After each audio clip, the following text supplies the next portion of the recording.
Industry. Now let's talk matters public debt. A parliamentary committee wants the National Treasury to come up with a legislative proposal within 6 months that will spell out measures on how the country can manage its debt. And right now, when I take a look at some numbers that touches on debt, if you can project that, yes. So Kenya's debt crisis actually, right now we have the debt ceiling standing at 9 trillion shillings, but the current debt is 7.71 trillion shillings. And there's been a lot of questioning of this figure. It might be higher. Undisbursed debt stands at 1.13 trillion shillings, and our total debt actually coming to 9.02 trillion shillings.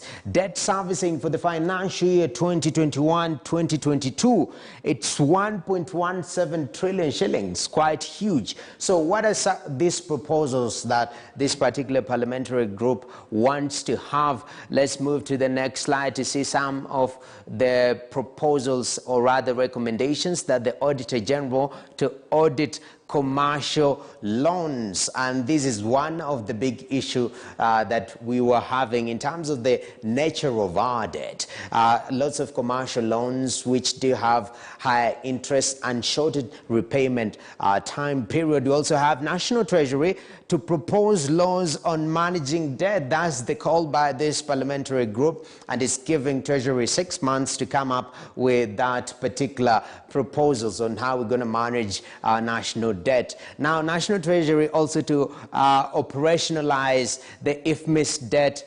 management. And this is in regards to this particular system. We knew the IFMIS system earlier on. Remember when devaluation kicked in and we were talking about managing our resources properly, IFMIS was coming in quite strongly. So in its role in debt management, National Treasury actually is being asked to operationalize that, and National Treasury also to provide status report on debt restructuring. And this we've seen actually over the pandemic, which pushed the globe actually to the brink. So we had lots of restructuring and relooking into our debt. So these are some of the propositions that we're getting from Parliament in regards to managing our debt crisis.